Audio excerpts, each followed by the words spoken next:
ప్రభుత్వ పాఠశాలలో విద్యార్థుల సంఖ్యను పెంచి పూర్వ వైభవం తీసుకురావటమే లక్ష్యంగా రాష్ట్ర ప్రభుత్వం ప్రొఫెసర్ జయశంకర్ బడిబాట కార్యక్రమానికి శ్రీకారం చుట్టిందని జిల్లా కలెక్టర్ రాహుల్ రాజ్ తెలిపారు. చేగుంట మండల కేంద్రంలోని సుభాష్ నగర్ మండల పరిషత్ ప్రాథమిక పాఠశాలలో ఏర్పాటు చేసిన గ్రామ సభలో జిల్లా విద్యాశాఖ అధికారి రాధాకిషన్, ఎంఈఓ, సంబంధిత ప్రధానోపాధ్యాయులు, గ్రామ ప్రజలు కలిసి కలెక్టర్ పాల్గొన్నారు. ఈ సందర్భంగా కలెక్టర్ మాట్లాడుతూ నాణ్యమైన విద్య ప్రభుత్వ పాఠశాల ద్వారా మాత్రమే సాధ్యమని, విద్యార్థుల సంఖ్య పెంచే లక్ష్యంగా సర్కారు బడుల్లో సౌకర్యాలు మెరుగుపరిచి ఊరు వాడ తిరిగి బడియుడి పిల్లలందరినీ పాఠశాలలో చేర్పించే విధంగా కృషి చేస్తున్నామన్నారు. ప్రభుత్వ పాఠశాలలలో ప్రాముఖ్యతను, ప్రభుత్వ పాఠశాల ప్రయోజనాల గురించి, పాఠశాలలో కల్పించే మౌలిక వసతులు, విద్యార్థులకు uniforms and text books, note books అందించుట, కార్పొరేట్ పాఠశాలలకు దిట్టుగా ప్రభుత్వ పాఠశాలలో రూపుదిద్దుకుంటూ సదుపాయాలు మెరుగుపరుస్తూ విద్యార్థులకు నాణ్యమైన గుణాత్మక విద్య అందిస్తున్నామని, బడియుడి పిల్లలందరూ బడిలో చేరాలని గ్రామ ప్రజల విద్యార్థులకు తల్లిదండ్రులకు అవగాహన కల్పించడం జరిగిందన్నారు. గ్రామ సభల్లో ప్రజల నుంచి ఫిర్యాదులు, సూచనలు వినడం జరిగిందని మరియు వాటిని పరిష్కరించడానికి చర్యలు తీసుకుంటున్నామని, ప్రజలు ప్రభుత్వ పాఠశాలల్లో పిల్లలను చేర్పించడానికి ముందుకు రావాలని, దీని ద్వారా విద్య యొక్క ప్రాముఖ్యతను పెంచడం లక్ష్యంగా ముందుకు పోతున్నామన్నారు. కలెక్టర్ బడిబాట కార్యక్రమాన్ని విజయవంతం చేయడానికి సహకరించాలని మరియు ప్రజలందరూ ఈ కార్యక్రమాన్ని సమర్థవంతంగా ఉపయోగించుకోవాలని కోరారు. అనంతరం మండల కేంద్రంలోని బడిబాట ర్యాలీలో కలెక్టర్ పాల్గొని బడిబాట గ్రామసభ విజయవంతానికి చర్యలు తీసుకున్నామన్నారు. ఈ కార్యక్రమంలో సంబంధిత విద్యాశాఖ అధికారులు, ప్రజాప్రతినిధులు, ప్రజలు, విద్యార్థులు, తల్లిదండ్రులు అధిక సంఖ్యలో పాల్గొన్నారు.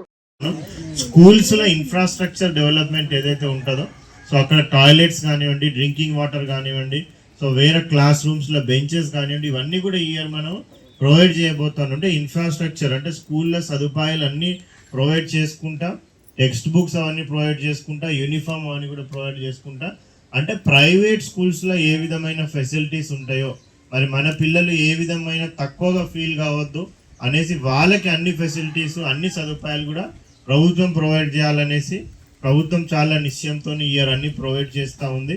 అదేవిధంగా ఇవన్నీ ప్రొవైడ్ చేసినాక కూడా మన టీచర్స్, మన ప్రభుత్వ స్కూళ్ళలో మీరు చూసుకున్నట్టయితే హైలీ క్వాలిఫైడ్ టీచర్స్ ఉంటారు. అంటే మొత్తము ఎంఎడ్, బిఎడ్ ఇవన్నీ చేసిన వాళ్ళు చాలా క్వాలిఫైడ్ టీచర్స్ ఉంటారు.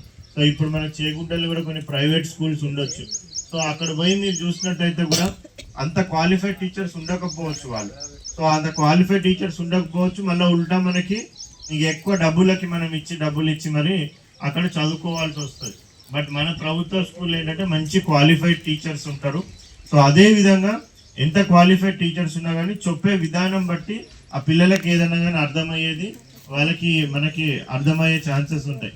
మరి దాన్ని కూడా మెరుగుపరిచే విధంగా ఈసారి మనం అంతా కూడా టెక్నాలజీ యూజ్ చేసి, అంటే టీవీలలోనే మనకు చూపెట్టి అవన్నీ నేర్పించే విధంగా పిల్లలకు ఇష్టపూర్వకమైన విధానంలో, వాళ్ళు ఇష్టపడే విధానంలో మనము నేర్పించాలనేసి అన్ని టెక్నాలజీ యూజ్ చేసి టీవీలు అవన్నీ కూడా తీసుకొని మన ప్రభుత్వ స్కూల్ అంటే ఏ ప్రైవేట్ స్కూల్లో సేమ్ అటువంటి ఐఎఫ్పి ప్యానల్స్లలో ఎక్కడైనా వేరే స్కూల్లో చెప్పాలంటే ₹1,00,000 తీసుకుంటారు వాళ్ళు. సో అటువంటి మంచి సదుపాయాలు, అంత మంచి టీచింగ్ మన ప్రభుత్వ స్కూళ్ళలో మనం ప్రొవైడ్ చేస్తూ ఉన్నాం. ఎందుకంటే ఇందాక ఇప్పుడు డిఓ గారు చెప్పినారు,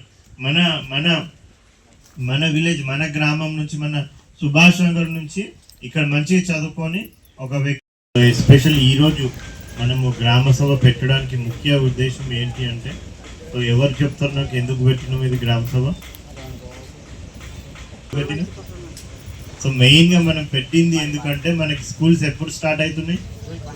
జూన్ 12కి మనకి స్కూల్స్ అన్నీ కూడా స్టార్ట్ అవుతూ ఉన్నాయి.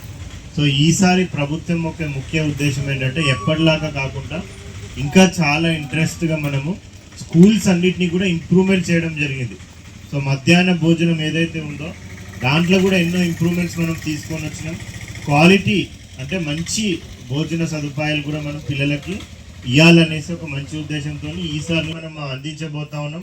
సో ఇప్పుడు ఇంకా లాస్ట్ టైం ఏదైతే క్వాలిటీ ఉందో దానికన్నా మంచి క్వాలిటీ, మంచి కలర్స్తో కూడా యూనిఫామ్స్ అందించబోతా ఉన్నాం. అదేవిధంగా మరి వాళ్ళకి ఇప్పుడు మనము ఎన్ని ప్రభుత్వం స్కీములు తెచ్చి అందరికీ కూడా స్వయం ఉపాధి స్కీములు అన్నీ కూడా తెస్తూ ఉన్నది. ఆ స్వయం ఉపాధి స్కీమ్లలో బ్యాంక్ లోన్ కూడా కొద్దిగా లింక్ అయి ఉంటుంది. సో ఆ బ్యాంక్ వాళ్ళు లోన్ ఇచ్చేటప్పుడు ఒక వ్యక్తి డిగ్రీ చదువుకునైనా లోన్కి అప్లై చేస్తాడు, ఇంకొక వ్యక్తి డిగ్రీ కంప్లీట్ కానైనా లోన్కి అప్లై చేస్తాడు. సో అప్పుడు ఆ బ్యాంక్ వాళ్ళు నార్మల్గా ఏం చేస్తారంటే, అరే చదువుకున్న వ్యక్తి ఉన్నాడు, చదువు కోలేని వ్యక్తి ఇద్దరు అప్లై చేస్తారు, ఒక్కటే యూనిట్ అంటే ఒక్కరికే ఇవ్వాలన్నప్పుడు ఆయన ఖచ్చితంగా ఏం చేస్తాడు అనేసి అంటే ఆ చదువుకునే వ్యక్తి ఏమైతే ఉన్నాడో ఈయన ఇంకా బెటర్గా మంచిగా ఆ యూనిట్ నడిపిస్తాడేమో అనేసి ఆ బ్యాంక్ ఆయనకే లోన్ ఇవ్వడం జరుగుతుంది. సో ఆ విధంగా అంటే కొద్దిమంది ఆర్గ్యుమెంట్ చేయొచ్చు, ఏమైంది డిగ్రీ చదివినైనా కూడా మా ఊళ్ళో ఉట్టిన ఖాళీగానే ఉన్నాడు, షాపే పెట్టుకున్నాడు, నేను చదువుకోకపోయినా కూడా నేను అదే షాప్ పెట్టుకుంటాను అనేసి ఆర్గ్యుమెంట్ చేయొచ్చు. బట్ ఎప్పటికైనా కానీ సమాజంలో కానివ్వండి, మనం ఎక్కడ బయటికి వెళ్ళినా కానివ్వండి, ఒక చదువుకున్న వ్యక్తి ఎవరైతే ఉంటారో ఆయన మీద మనకి ఎప్పుడన్నా కానీ వాళ్ళకి ఒక ఎడ్జ్, ఒక మెట్టు, వాళ్ళకి ఎక్కువ గౌరవం అనేది వాళ్ళకి దొరుకుతుంది. సో అందుకని మనం కంపల్సరీగా ఎవరైతే డ్రాప్ అవుట్ అయినారో వాళ్ళందరూ కూడా రిక్వెస్ట్, సో మన టీచర్స్ ఉన్నారు మీకు గైడ్ చేస్తారు, ఓపెన్ స్కూల్స్లో అక్కడిక్కడ కూడా మనము అప్లై చేసుకోవచ్చు. ఈవెన్ డిగ్రీ ఏజ్లో ఉన్న వాళ్ళు కూడా డిస్టెన్స్ ఎడ్యుకేషన్లో కూడా వాళ్ళు కూడా అప్లై చేసుకోవచ్చు.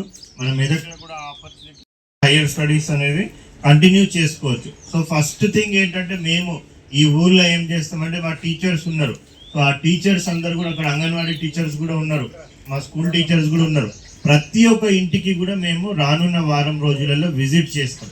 సో విజిట్ చేసి ఎస్పెషల్లీ పిల్లలని, ఇప్పుడు ఇది బడిబాట ప్రోగ్రామ్, సో ఈ బడిబాట ప్రోగ్రామ్ కాబట్టి పిల్లలని ఎవరైతే మనకి ఆ స్కూల్కి పోయే ఏజ్లో పిల్లలు ఉన్నారో వాళ్ళందరూ కూడా ఆ స్కూల్కి వెళ్తున్నారా లేదా అనేసి ఒక సర్వే చేస్తాం. ప్రతి ఇంటికి తిరుగుతాం, ఇంటికి వచ్చి కూడా ఆ ఇంట్లో ఎంతమంది పిల్లలు ఉన్నారు, ఏ ఏజ్ పిల్లలు ఉన్నారు, వాళ్ళు ఏ స్కూల్లో చదువుతూ ఉన్నారని కూడా ఆ డీటెయిల్స్ తీసుకుంటాం. డీటెయిల్స్ తీసుకున్నాక వాళ్ళ తల్లిదండ్రులతో మాట్లాడి వాళ్ళని దగ్గరలో ఉన్న స్కూల్లో, వాళ్ళు ప్రైమరీ స్కూల్ అయితే ప్రైమరీ స్కూల్, హై స్కూల్ అయితే హై స్కూల్లో, ఎవరైనా కాలేజ్ గోయింగ్ స్టూడెంట్స్ ఉంటే కూడా దగ్గర ఉన్న కాలేజ్లో కూడా వాళ్ళని జాయిన్ చేయడం జరుగుతుంది. సో మనం ఫస్ట్ సర్వే చేసినాక మనకి ఎంతమంది ఆ స్కూల్కి వెళ్ళని పిల్లలు ఉన్నారో మనకు ఒకటి తెలుస్తుంది. తెలిసినాక నాకు తల్లిదండ్రుల రిక్వెస్ట్ ఏంటంటే మేము ఫస్ట్ మా సైడ్ నుంచి మేము కన్విన్స్ చేయడానికి ట్రై చేస్తాం.